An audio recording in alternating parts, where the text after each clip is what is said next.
ఇప్పుడు చిరంజీవి గారు వచ్చేది గౌకుల మీద పడడం, ఆయన నన్ను అడిగితే వెళ్తాను. ఆయన పక్కన ఎవరితో మాట్లాడుతానో నన్ను అడగలేదు కదా. ఎవడో చెప్తాడు మేకప్ మ్యాన్ వెళ్ళి, చిరంజీవి గారు ఏచరి గారు వచ్చారండి షూటింగ్లో, మీరు లోపల ఉన్నారు కదా, పిలుపులు అంటాడు. ఆడు వచ్చి పిలిస్తే కాదు, ఆయన రమ్మని అంటాను. డోర్ లాక్ చేసుకుని లోపల సాంగ్ చేస్తున్నాడు హైదరాబాద్లో. నేను వేరే షూటింగ్ వెళ్ళాను.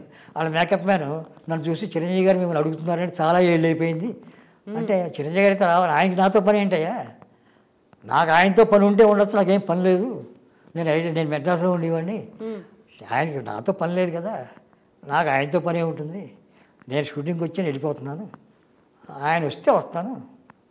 ఆయన షూటింగ్ తలుపులు బిగించుకు చేసుకుంటున్నాడు. రామారావు అంటే తలుపులు తీసి చేసుకున్నారు, నేను తలుపులు బిగించుకుంటున్నాను కాబట్టి తీసుకురమ్మన్నా. వచ్చాడు కుర్చీ వేసాడు, కుర్చీ ఆయన వేసాడు, కూర్చోబెట్టాడు, టీ ఇచ్చాడు. మీరు హైదరాబాద్ రావచ్చు కదండి, మీ గురించి రావాలా, మీరైనా వేషాలు ఇచ్చారా మెడ్రాస్లో ఉంటే, మీ గురించి రావక్కర్లేదుగా. నాకు వేషాలు ఇచ్చిన బాబురావు గారు, ఈ తరం పిక్చర్స్, ముత్యాల సుబ్బయ్య గారు లాంటి వాళ్ళు రావద్దన్నారు. అవసరమైతే మీరు ఎక్కడన్నా పిలుచుకుంటాం, కాశ్మీర్లో ఉన్నా మీరు రావద్దు, ఎందుకు ఇక్కడ మీరు ఏజ్ అయ్యింది, అక్కడ హ్యాపీగా ఉండండి, మీకు కావాలంటే మేము సౌకర్యాలు చేస్తాం, అలాంటి మనిషి మీరు కలతొద్దు, ప్రశాంతంగా ఉన్నారు అక్కడ. ఇక్కడ భక్తి ప్లేస్, అక్కడ శక్తి ప్లేస్. ఎందుకని హైదరాబాద్ కంటే అయిపోయిన తర్వాత హైదరాబాద్ రావడం వేస్ట్. నేను ఇప్పుడు హైదరాబాద్ వస్తే చంద్రమోహన్ గారికి టిఫిన్ ఇవ్వకుండా బాయిగాడు అందరికీ ఇచ్చి వెళ్ళిపోయాడు లోపలికి అక్కడ షూటింగ్లో. నాకు ఆడ అసలు టిఫిన్ తింటాడు కదా, అందరు టిఫిన్లు తింటాడు అతను చంద్రమోహన్, అందరి క్యారీలు భోజనం చేసే రకం. నాకు టిఫిన్ పెట్టలేదు, ఆకలేస్తుంది అంటున్నాడు. పక్కన ఎవరో ఎరా చంద్రమోహన్ గారు అయితే ఏంటంటే అన్నాడు. అయితే ఏంటండి, చంద్రమోహన్ గారు ఎవరండి అన్నాడు. ఆడికేం జరుగుతుంది హైదరాబాద్లో. అప్పుడు దగ్గరికి వెళ్ళి, ఆయన పెద్ద హీరో రా బాబు అని చెప్తే అప్పుడు టిఫిన్ పెట్టారు. ఇప్పటికీ పరిస్థితులు మారలేదా? అలా ఎవరిది పరిస్థితులు ఏం మారలేదా హైదరాబాద్? అందరూ అలాగే మారే, కొంతవరకు మారే. కొంతవరకు అంటే ఆ దాదాగిరీలు వాళ్ళ వేషాలు వేయడాలు అదంతా పక్క పోయింది. ఓ దాదా వస్తున్నాడు లేవండి అన్నాడు తిరుపతిలో షూటింగ్, దాసనారాయణ గారు షూటింగ్. నేను నర్రా గారు మొత్తం పడుకుని ఉన్నాం అక్కడ రోడ్డు మీద, మాకు షాట్ లేదు. దాదా గారు వస్తున్నారు లేవండి అన్నాడు. ఒకడు వచ్చి పోరా అన్నాను. అదేం చెప్పాడు, ఎవరు ఆ మాట అన్నదన్నాడు ఆ దాదా. ఏచూరు గారు, అయ్య బాబా ఆయన మా గురువు గారు అని వచ్చి కాలం పడ్డాడు. ఆ దాదా ఎవరు? చచ్చిపోయాడు. అతని పేరు విలన్ వేషాలు వేసాడు, ఒరే రిక్షాల విలన్. అతని పేరు మర్చిపోయాను, పుట్టిగా ఉంటాడు. రామిరెడ్డి. రామిరెడ్డి కాకుండా ఇంకోడు, రామిరెడ్డి కూడా పోజు కొట్టేవాడు. దగ్గరికి వచ్చి నమస్కారం పెట్టి వెళ్తాడు. తర్వాత వాళ్ళకి అది అలవాటు. రామిరెడ్డి చిత్తూరు వాడు, వ్యాపారం కోసం రియల్ సెటిల్ అయ్యారు. కొంతమంది అక్కడే ఉన్నారు, కొంతమంది అప్పుడు అక్కడ మామిడీస్ అట్మాస్ఫియర్ ఎక్కువ ఉంది ఇండస్ట్రీ. ఇప్పుడు నేను వచ్చాను, బాయిగాడు కూడా వాల్యూ ఇవ్వడుగా. నా కార్లో నేను వస్తే వాల్యూ ఇస్తాడు, నేను సైకిల్ మీద వస్తానంటే వాల్యూ ఇవ్వడు కదా. బాయిగాడు ఏంటి ఆర్టిస్ట్ అయితే ఏంటంట, ఏంటి పీకేమంట, ఎవరు కావాలంట, చిరంజీవి గారు కుదరదు లోపల మాట్లాడుతున్నారు అని తత్వం ఉంది. అంచేత మనం అక్కడ ఉండలేము. మా మదర్ దా ఊరే, మా మదర్ చెప్పింది ఎప్పుడు హైదరాబాద్ వెళ్ళబోకు నువ్వు, అక్కడ సీట్లు ఇవ్వకండి. అది పోలేదు, ఇంకా ఉంది. ఎప్పుడు కొట్లాటలు జరుగుతూ ఉంటాయి, ఎవడొచ్చి ఎప్పుడు తంతాడో తెలియదు, ఏ రాత్రి ఎవడు తలుపు కొడతాడో తెలియదు. ప్రశాంతం. వీధికి 5 గుళ్ళు ఉంటాయి, 6 గుళ్ళు ఉంటాయి ఇక్కడ. వీధికి గుడి, చిన్న గుడి. ఎంతకాలం అవుతుంది మీరు హైదరాబాద్కి వచ్చి? నేను 4 years అయింది. 4 years అయింది. పని ఉంటే వస్తాను. ఆ పని ఉన్న వాళ్ళ పేర్లు రాసుకుంటాను ముందే, వీళ్ళనే కలవాలి అంతే. అయితే ఇప్పుడు ఫిల్మ్ ఇండస్ట్రీలో మీకు జాతకం చూస్తారు అని తెలుసు, శోభన్ బాబు గారికి చాలా లేట్గా తెలిసింది. వాళ్ళకి తెలిసింది లేట్గా. సినిమా ఫీల్డ్ వాళ్ళకి నేను జాతకాలు చెప్తాను తెలుసు, మా మదర్ చెప్తారని తెలుసు. మా మదర్ చెప్తారని తెలుసు. కొంతమంది వచ్చి చెప్పించుకునే వాళ్ళు ఉన్నారు. నేను జాతకాలు చెప్తాను అని తెలియదు. నేను గొప్పవాడిని, నేనే బాగా రాస్తాను, నేనే బాగా యాక్ట్ చేస్తాను, నాకంటే గొప్పవాడేవాళ్ళు లేడు, నేను సీనియర్ జర్నలిస్ట్ని, అందరూ రాసుకుంటూ ఉంటాం. నేను కూడా రాసుకోవచ్చు. నాకు సీనియరు ఇంటూ వెంకటేశ్వరరావు, నేను ఇంకోటికి సీనియర్, వాడేమో సీనియర్ రాసుకుంటున్నాడు. వాడెవరికి సీనియరు, నాకా ఇంటూ వెంకటేశ్వరరావుకా అని వస్తుంది కదా. అంటే ఎవరికి ఆడే సీనియర్. ఆ సీనియర్ని కూడా రాసుకోను. నేను లెటర్ హెడ్ కూడా మెయింటైన్ చేయలేదు.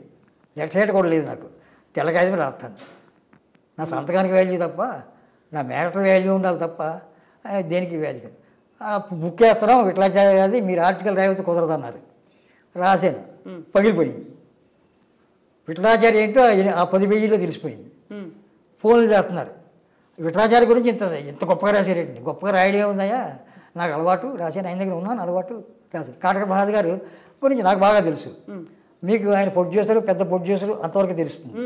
ఆయన లోపల హృదయం మీకు తెలియదు కదా, ఆయన హెల్పింగ్ నేచర్ ఉందనే హృదయం మీకు తెలియదు కదా, అవన్నీ నాకు తెలుస్తాయి కాబట్టి రాస్తాను, చెప్తూ ఉంటాను. అలా పరిస్థితి అనమాట. నేను ఎవరిని లెక్క చెయ్యను, భగవంతుని కూడా లెక్క చెయ్యను. భగవంతుడు కాదు, ఎవడొచ్చినా లెక్క చేయను. లెక్క చేసేవాళ్ళు లెక్క చేస్తాను. రామారావు గారు ఆయన ఎవరికి డబ్బులు ఇవ్వడు అంటారు. రామారావు గారు 10 ఏళ్ళు ఉన్నాను, 10 ఏళ్ళు ఉండి నేను 2 ఏళ్ళు వేషం అడగలేదు. అసలు 2 ఏళ్ళు వేషం అడగకుండా ఉన్నాను ఆయన దగ్గర. ఆయన రోజు వచ్చేసి భుజం మీద చేసి రూమ్లో జవులు ఏదో పెడుతున్నాడు, ఏం పెట్టానో చూసుకోండి అన్నాడు. ఆయనకి తెలియదు, నాకు తెలియదేట్లు. రామారావు ఫోటో బయటికి తీశాను, ఈ ఫోటో ఉందన్నాను, చూశాడు. నా ఫోటో వచ్చింది ఏంటి, డబ్బులు పెట్టాను కదా అన్నాడు. మీ ఫోటోగా మారిపోయిందేమో, డబ్బులు చూసుకోండి. అలాగే ఇప్పుడు 10-15 ఫోటోలు ఉంటాయి. నేను కృష్ణగారి దగ్గరికి వెళ్తే కృష్ణగారి ఫోటో పెడతాను, అది తీసి చూపిస్తా. సోమరావు గారు ఇలా అలవాటు అన్నమాట. ఎన్ని ఫోటోలు ఉంటాయి అలా జేబులో? అప్పుడు చాలా ఉంది, ఇప్పుడు ఫోటో ఎక్కర్లేదు. ఇప్పుడు నా ఫోటో పెట్టుకుంటున్నాను అంతే. ఎప్పుడు వెళ్దామా, ఎప్పుడు ఖాళీ అయితే ఇప్పుడు వెళ్ళిపోదాం, రెడీగా ఉంది. అంటే ఇప్పుడు సిగ్నల్ పడింది, స్టేషన్కి వచ్చాను, సామాన్ సర్దుకున్నాను, నిలబడ్డాను, ట్రైన్ కోసం వెయిట్ చేస్తున్నాను. ఆ ట్రైన్ ఎప్పుడు వస్తుందో అప్పుడు ఎక్కితే అయిపోయిందా అన్ని బరువు బాధ్యత? చావుకు భయపడినాం కాదు, మీరు వచ్చిన బరువు బాధ్యతలు అన్నీ బరువు బాధ్యతలు ఏమున్నాయి, బరువు బాధ్యతలు ఏమీ లేవు. కొడుకు ఏదో సెటిల్ అయ్యాడు, కోడలు సెటిల్, అందరూ ఉద్యోగాలు చేస్తున్నారు, ఏం పర్వాలే. వాళ్ళు కాకినాడలో ఉన్నారు, వాళ్ళు హ్యాపీ. నాకెవడు నా కొడుకు డబ్బులు పంపుతానంటాడు, అసలు ఆ మాట ఎత్తద్దు అంటాను. ఆ మాట ఎత్తడానికి వీలు లేదు, ఎత్తితే నువ్వు ఫోన్ చేయొద్దు అంటాను. పోనీ ఊరగాయలు పంపుతానంటాడు, అదంటే ఓకే. అలాగే నా తమ్ముడు ఉన్నారు, ఆయన మంచి పొజిషన్. డబ్బులు పంపుతానంటే నేను పంపొద్దు అంటాను. నన్ను ఎవరైనా డబ్బులు ఇస్తానంటే ఇవ్వద్దంటాను. నేను డబ్బులు ఎవరిని అడగను, డబ్బులు ఇస్తానంటే ఇవ్వద్దంటాను. ఇస్తే తీసుకుంటాను, అది నా పాలసీ. అయితే ఇప్పుడు వెళ్ళడానికి నేను రెడీగా ఉన్నాను, సిగ్నల్ వచ్చింది అంటున్నారు. మీరు పడింది, సిగ్నల్ పడింది. పడినా కూడా వెళ్ళని వాళ్ళు చాలామంది ఉన్నారు. ఈ మధ్యన నాకు బాగా క్లోజ్ ఫ్రెండ్ మెడ్రాస్ నా కోసం వస్తాడు, హైదరాబాద్ నాకు కూడా తిరుగుతాడు. ఒకే మంచమే పడుకుని మనిషి సడన్గా ఆనపర్తి ప్రెస్ ఓనర్ విజయశాంతి గారి దగ్గర రిలేటివ్ రెడ్డి గారిని, ఆయన పట్టాలు దాడితో ఫోన్ చేస్తూ ట్రైన్ గురించి చచ్చిపోయాడు. అది నాకు 2 గంటల తర్వాత ఆయన ఫ్రెండ్ ఫోన్ చేసి చెప్పాడు. ఆయనకి ఫోన్ చేయడం అలవాటు, చెప్పాడు ఆయనకి చాలాసార్లు, నువ్వు రోడ్డు మీద నడుస్తూ సెల్ మాట్లాడుకో, ఎప్పటికైనా ప్రమాదం, జాగ్రత్త అని చెప్పాను. నాకే అన్నీ చూసుకుంటాను అన్నాడు, పోయాడు. ఏం చేస్తాం, అంచేత ఈ సావు అనేది ఎప్పుడు వస్తుందో తెలియదు. పుట్టుగా ఉన్నప్పుడు సావు పక్కన రాసి ఉంటుంది, బర్త్ డేటు డెత్ డేటు రాసి ఉంటాయి. బర్త్ డేట్ మనకు ఎవరు చెప్తారు, పుట్టినరోజు నాడు మనకు చేస్తారుగా, బారసాల చేసి పుట్టినరోజు చేస్తారు. అప్పుడు తల్లి నీ పుట్టినరోజు అని చెప్తుంది, తండ్రికి ఇస్తుంది, తండ్రి చెప్తాడు, తండ్రి మేనత్తకి ఇస్తాడు. మనకి మేనత్ ఇంపార్టెంటు, మేనమా ఇంపార్టెంటు, చిన్నాన్న ఇంపార్టెంటు, పెదనాన్న ఇంపార్టెంటు, తాత ఇంపార్టెంటు, తండ్రి ఇంపార్టెంట్, తల్లి ఇంపార్టెంట్.